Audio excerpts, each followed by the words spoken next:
Okay, guys, we are back with another episode of the Coach Trap podcast.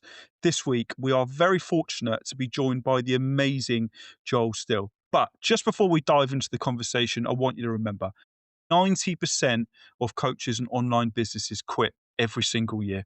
So, my question to you is, will you be the 10% that make it? You can make a great start by listening to today's episode and taking on some tips from Joel. So, Joel, thanks for joining us. An absolute pleasure. I'd love to know a little bit more about you, a little bit more about your story, and let's try and motivate some of the people listening today. Yeah, I'm happy to be here. And my philosophy is you choose which percentage you want to be in, the 90% or the 10. Now, that's not all you need to do, but you have to start with that burning belief, desire, and passion that you're going to make it. And when you make that choice in your head, it flips the switch on, which is why I talk about the life switch. That's the name of my book, because you are turning yourself on, you're powering yourself 100% on to be in that 10%. If you're going to see what happens, well, you're probably going to be one of the statistics. It's too easy to fail unless you have a fail-proof way. So you want to make a decision that I'm going to be in that 10%. I'm going to make it. I may not have it all figured out, but I know that. And if you start with that and you cling to that, I think you're going to survive and be successful. I love that. I love that. One of the things I saw in one of your videos was picturing it, the idea of like creating your own life story. That's something that I teach the clients that I work with as well. And one of the biggest things is this story. You can't lead others down a path if you haven't walked it yourself, right? And you seem like you've definitely walked that, bankruptcy, nearly going to jail, co-owner of, the Rhode Island FC stuff, the NBA stuff. Look, come on, we have to know a little bit more about that. So, but that obviously all started from hardship and probably failing. Yeah. So talk to us a little bit more about that, because obviously there's no growth without fear. There's no success without failure. So to get to where you are, you failed, and there's been fear. All this stuff that's happened. So I think, Dan, for all the people that are listening, I think that life story would be super inspiring. Yeah. Well, just like I mentioned a minute ago, I didn't make a decision. I was seeing what happened in my life, and I was just going through the motions and getting caught up in kind of like the waves in the ocean, just being tossed and turned and thrown around wherever the tide was taking me. And so I started off hanging out with some bad people that got me exposed to bad things. And I've had numerous times I've had a gun pointed right in my face 4 or 5 times. I actually lost count. But, I had a person with a gun in my face and a friend was next to me and he was waving the gun back and forth.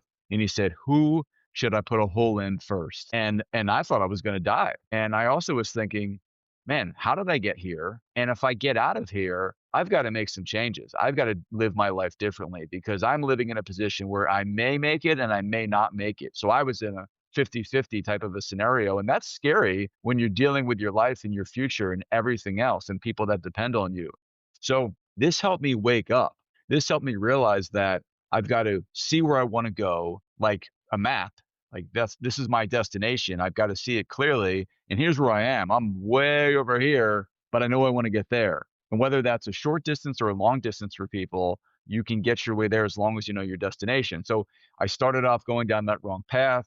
I turned it around. I went into an industry, the restaurant industry, which also has a 90% failure rate. And it was an amazing success story to even open the restaurant because I did this coming out of college. I was 22 years old and I was able to really get this cranking and built it and got to the pinnacle of success of opening the restaurant. And it was doing really well, but then it started to go down and I became one of the 90% failure rates. And this really hit me hard because I believed I was going to make it. I believed I was going to be that 10%, but I wasn't in the restaurant business. But I took all the assets, the skills, the traits, everything that got me to the top to open the restaurant and find success in the beginning days, I redirected to a different industry, which is financial services, which also, by the way, has a 90% failure rate. And the thing that got me excited about it was when my restaurant failed, I had a 0% chance of success in that industry. It was dead. It was done. But I had a 10% chance in a new industry. Well, that was a lot more than zero. So I looked at it in a positive way that I can find success. And more importantly, I need to find success because I was $500,000 in debt at 24 at this point, and I was mentally beat up. I felt terrible. I had experienced such a massive loss, something I never experienced before. I didn't have anything to draw on previous experiences, and it was really hard to psychologically build myself back up. But I started to have small victories each day. And over time, I found massive success in this industry. I've been doing it for over 22 years now. But it was because, again, I made that choice. I stuck to it.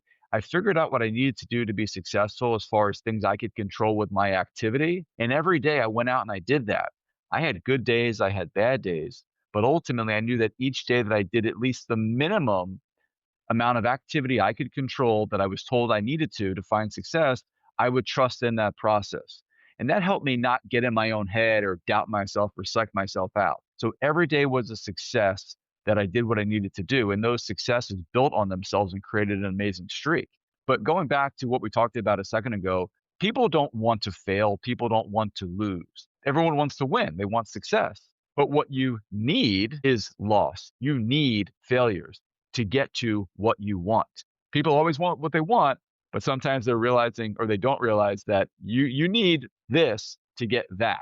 Right? I didn't want my restaurant business to fail. I wanted to be successful. I wanted to make a lot of money, have my own business. That's why I opened the restaurant business. When that did work, I just shifted it. So I went through something I did not want to go through, but something I needed to go through to get to where I wanted to be, which is where I am today with you. Such powerful stuff. And that story is incredible. And I imagine, Dan, that's an amazing sales pitch, isn't it? What a fantastic thing to take in that life experience, you know. And I like when you were talking about that, the hairs on the back of my neck were standing up. So I can imagine your audience as well, you know, which leads me on to public speaking. And before we come on, I said it's probably the highest ticket in terms of like coaching, you know, or this, you know, in terms of this online space. Joel, how did you get into it? How did you find yourself, you know, going from this into talking about it on the stage? Yeah, I think we all have three P's. I talk about it quite a bit. The first one is potential, right? Whatever you think your potential is, I guarantee you it's a lot higher because no matter how high it goes, it just keeps going. Your potential is unlimited. Passion is the glue in your life. It's what fuels you to where you want to go. So without passion, you have no power. You're out of luck. You're just going to be spinning in circles.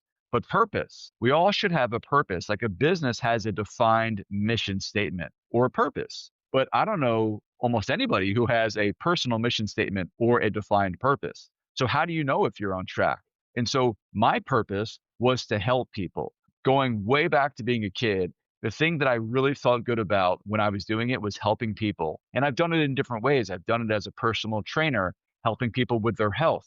I did this with the restaurant, same thing with their nutrition. I did it in the financial business, helping people with their wealth. And over time, I got a little bored because I was doing this over and over again. And I wasn't hitting my potential anymore. I had kind of peaked out from what I was doing and I needed to do something additional or different. And I didn't want to leave my business. So my passion was saying, look, you love to help people. What are you good at? And I had some experience writing articles about finances for years. I would write articles in the local newspaper. And I thought back about this experience, and I really enjoyed connecting with people around the country just by writing words on paper. And so I didn't think about that at the time about ever becoming an author, speaker, writing a book. But as I was looking to make some changes because I was not feeling as much passion each day to get out of bed, I was making, plenty of money. It was great, but that's not a substitute for passion. So I realized, hey, I need to help people more and in a different or additional way. So I said, I wrote those articles. I loved it. I loved helping strangers, people I never even met. I'm able to help them through my words. And that's when part of the idea came into my mind about, hey, you can write a book and not just talk to people in the United States, but you can talk to people around the entire world and help them not just with their health and their wealth, but to become the best version of themselves. What greater inspiration is there than that? And that's what got me so fired up to type this thing and launch it and go around the country speaking about it. So that is taking a passion and taking purpose and letting it evolve because it always has to evolve. You're either getting better or worse. I was getting a little bit worse, right? It's not just about money. Money's not the only way to keep score. I needed to feel alive to be able to take advantage of all my capabilities, as do all of you. Absolutely. I could talk about this all day. A few key points for the people that are listening. Joe, I know you've been doing this for a long time as well. You know, you've been doing this for years. I think 2026 is going to be a really crazy year, different, more different than any year that we've ever had. That gap of people failing will still be 90%. But I think more people are going to try this year than ever before because more people are going to get laid off. AI is going to replace jobs. More people are going to want to be entrepreneurial, right? As well, right? More people want to leave the 9 to 5. I don't think, unless you have passion, okay, you just aren't going to achieve it. Passion or a skill plus usefulness is going to be the keys to income in 2026, different than any year. I actually think this year people are less interested in the gold rush as well, right? I was looking at the keywords that are trending. I posted this on our school community, Dan. It's not money this year. It's not. It's for the first time money isn't in one of the top 5 trending terms that people are worrying about in terms of personal development. It's digital dating. It's screen overload. It's AI taking over their jobs. They were the top 3. All right. And again, if you've got a passion in those sort of areas, it leads in well. But you said some amazing stuff, especially about words, right? And especially giving away stuff for free. Dan, we do that a lot. All right. One of our best marketing advice, isn't it, is strategic giving, right? And writing is the best way to do it. Dan, I know you've got some great questions for him that you want to ask in terms of writing. So I'll hand that over to you. Yeah, it's been so cool to listen to like two life coaches kind of do their thing, really. And obviously, I'm not like a coach at heart, I'm a marketer. So, for all of the kind of coaches getting into this, listening, what would be your advice for getting those speaking gigs? That's what I'm really interested in. Is you said you're flying to California after this podcast. How does someone kind of get to that position? Yeah. It starts with standing out from the crowds. And it also has to do with who you know. So a lot of my early speaking gigs had to do with people that I knew. And until I launched the book, I was just another guy. And I had a lot of great input. I would say things to people. They say, that makes a lot of sense. Or that's really smart. But I believe that I needed to create the platform, which was the book, to be able to stand on and launch off. Because when you put yourself at a level somewhere, especially in the media where other people aren't there, they literally look up. They look up at the TV, they look up at the computer, they see you on a podcast or they see you in an article, an interview. And because they aren't there or can't be there at that moment, they view you as an expert usually because you're doing something that they can't do. A lot of times, to a degree, it's something that's perceived as money can't buy. And so they listen more when you're in that position. So I tell people quite a bit, do paid advertorials if you need to. Get yourself to be positioned and viewed as an expert in whatever it is that you do. And obviously take advantage of the relationships you have. If you want to be a speaker, start with people you know and do free speaking gigs. They can be to high school kids, college kids, athletic programs, businesses, different organization events. There's no shortage of places to speak. And as you practice, you ultimately become even better at that, ultimately commanding your first paycheck for a speaking gig. So that's the idea. But you have to stand out from the crowd. And it's really hard with billions of people. The thing I realized when I wrote the book, it felt like a mountain I climbed. I climbed this mountain, I wrote the book, and I'm like, yes, I did it. And then I looked around and it seemed like everybody had a book. And all of a sudden I didn't feel so special. I felt like I was now at the bottom of the next bigger mountain that I had to climb.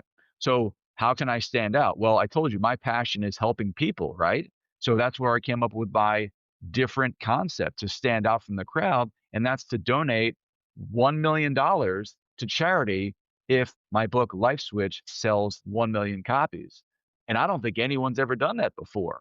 So I took my concept of inspiration and entertainment from the book and I applied it to, hey, let's all come together and help even more people. And so that's what's helping it really take off because it's something that is different than what other people are doing on top of everything else that I'm doing personally. Yeah, I love that. And it's similar to what we're actually doing with our content is positioning yourself as an expert and getting in front of those people that you need to get in front of. Obviously, the internet makes that much easier. I'm sure it was difficult before social media to actually get in front of those people that you need to get in front of. But what do you think, Greg? Yeah, it's interesting, and you're right about that idea of positioning yourself as an expert. One thing that I love about the books, Joel, right, and I'll come into this about books in terms of coaching. Dan, no one really wants to admit to being coached, right? So actually, getting a testimonial out of someone is really hard, right? It's like getting blood out of a stone, especially men. Men just don't want to admit to being coached, right?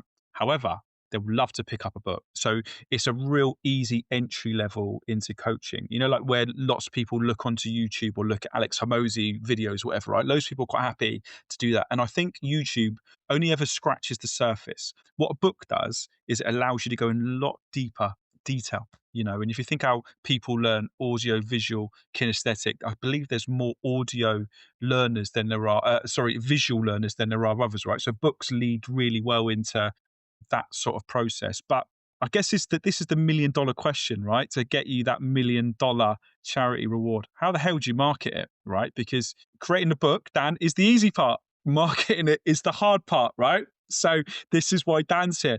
I'd happily tell you some of the things that we've done and any inspiring authors that are reading this to maybe come up with some ideas. But Joel, obviously, you're charismatic, right? You know, you've got a great voice, a great story. It's an amazing marketing plan, and you know people, right? I imagine that already fits quite well into your marketing strategy. But any great advice for for other authors or coaches or online business that are considering writing a book? You know, what's worked for you? What's worked in Yeah. terms of Well, putting this up? there's two things I'll tell you about this, and that's it because they're so important. The first one is before you write the book, build your network because you can write the best book ever. You can write a book that if someone else wrote it would sell 20 million copies, but if you don't have that network and that crowd, that audience, you might sell 10 copies. And I heard a statistic that 90% of authors sell less than 1,000 books. And I heard that in the beginning and I thought, well, I don't want that to be me. Unfortunately, it's not, but it's really hard. You know, you think you're going to put out this book and everyone's going to flock to the bookstores or online and buy it, but it's a very crowded space and it's getting much more crowded very quickly because of ghostwriting and because of AI. People can write a book in one day. I'm not saying it's going to be a good book, but people can come out with the product of a book because of technology. And I'm not a big fan of that. I wrote my book 100% from here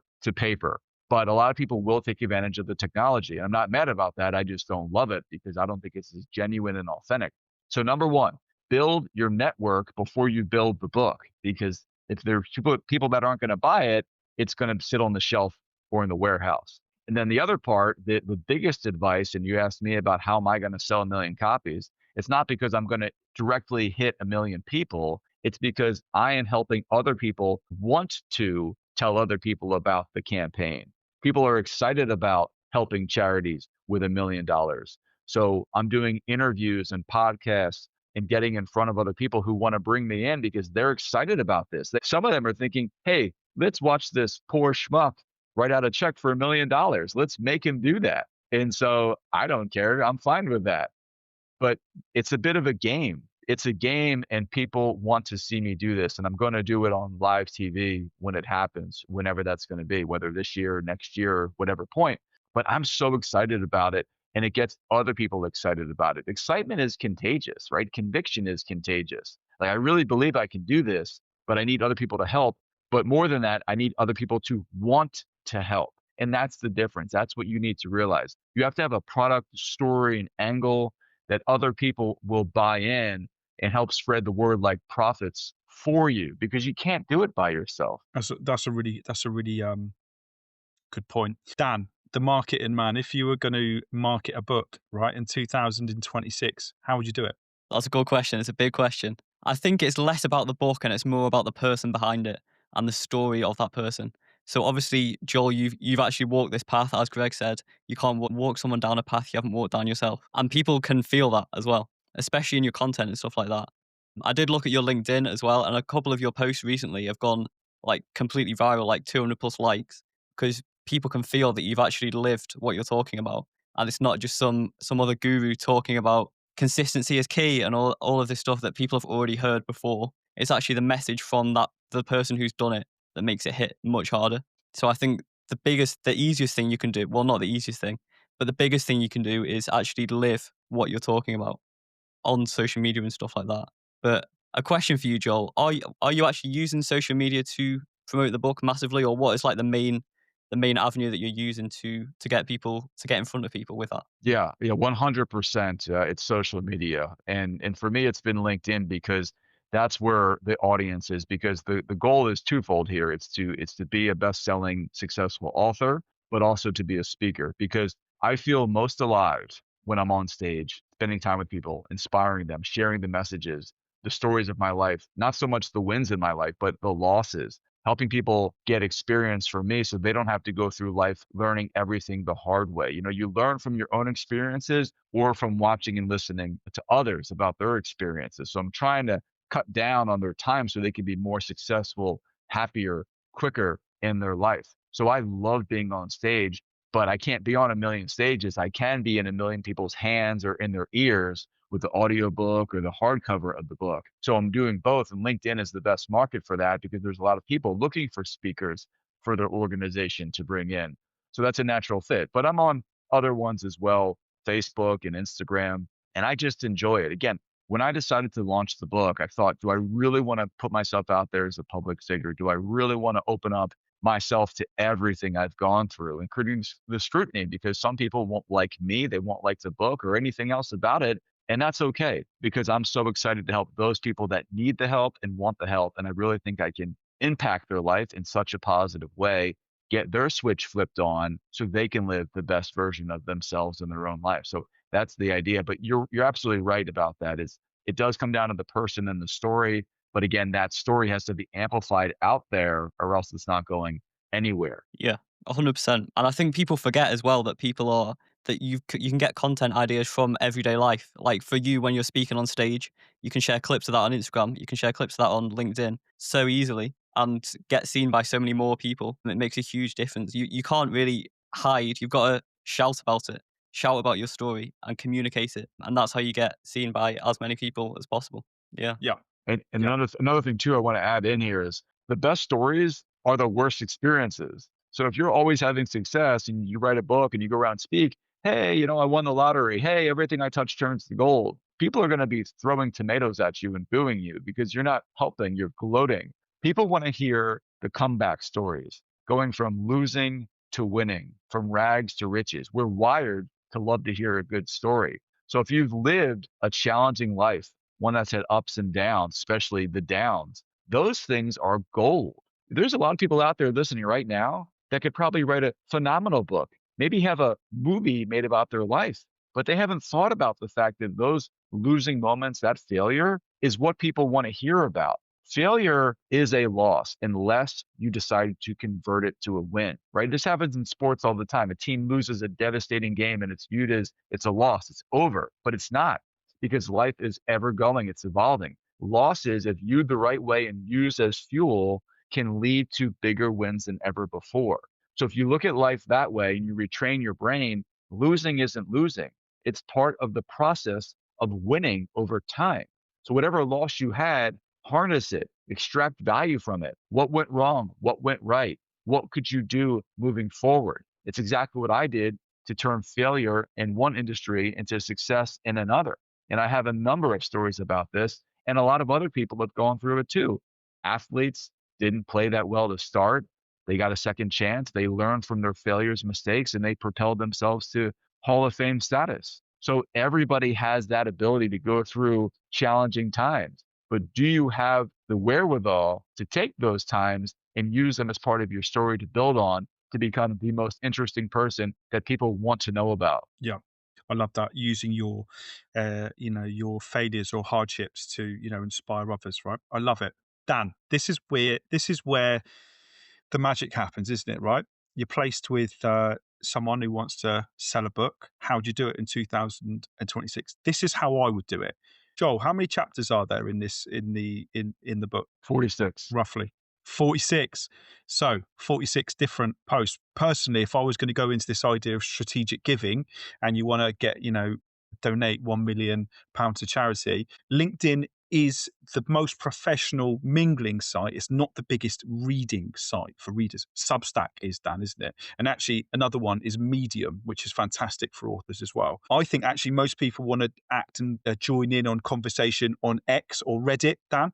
Would you admit as well, right? So Definitely. personally, I would split up those 46 chapters and I would give them away, strategic giving, one chapter at a time on Substack with a paywall, which you can also then link onto a thread on Reddit. You can link onto a quote onto X, because what you find with LinkedIn is lots of posturing. Right. So lots of people, actually, you openly said this yourself, I'm better than you, or my story's better than yours. Me, me, me, me, me. It's a sales pitch place, Dan, isn't it? Right.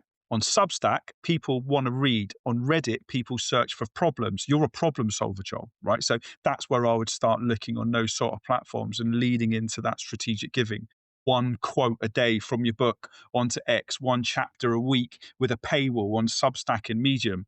Dan, do you agree with that? Would you do something different? How would you play that? Yeah, definitely. And the thing is, it's already written as well, so it's really easy extra content that you can already put out, give people a little taste of what they're going to get from the book, and obviously they're going to be much more likely to think, this guy knows what he's doing. He's got this story. He's a lot like me. He's failed. He's not like these gurus who are talking about how they just win every time, and people resonate with that a lot. And the underrated platforms like Substack, obviously you're not going to get as many like pure views on Substack because not as many people use it, but a lot higher percent of those people are more geared for reading books and all that stuff. So yeah, definitely very underrated. Yeah.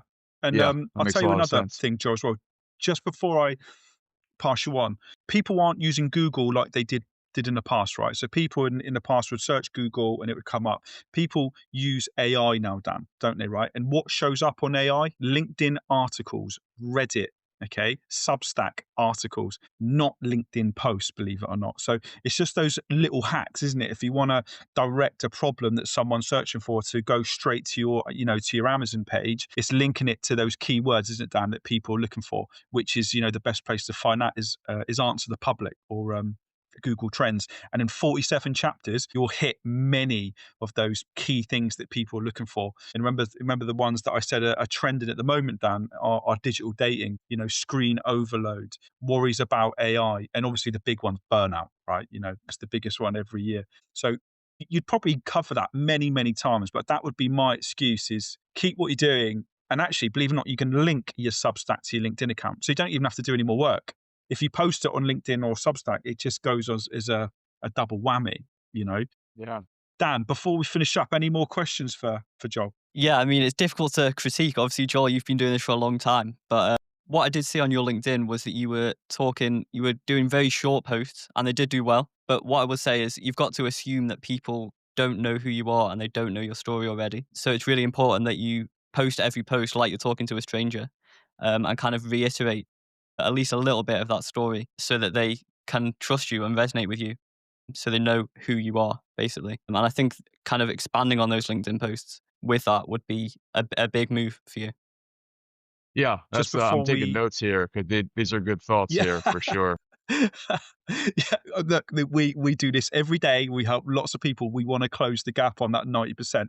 Joel, just before we round it up, I'm guessing people would love to know more about where to find you. And the last big question: when you get that $1 million, and you're gonna have that check, you're gonna hand it over to charity. What charity does it go to? That's the best part. The readers get to choose the charity. When Wow, you go to my website, you go to my website, bookjoelsteele.com, and there's a spot at the top, one of the tabs where it says $1 million giveaway. And people can go on the site and vote for their favorite charity. The top 10 charities are going to get $100,000 each. So the readers are going to choose. I'm not going to choose. So whoever votes and reads the book, spreads the word, those are the charities that are going to get the money. So I'm really, really excited that the readers, again, are not just part about the money being given away, but exactly who it goes to. that's amazing. That's amazing. Guys, thank you so much for joining us today. Guys, for you that listen to it, remember, whatever you do, don't fall into the coach trap.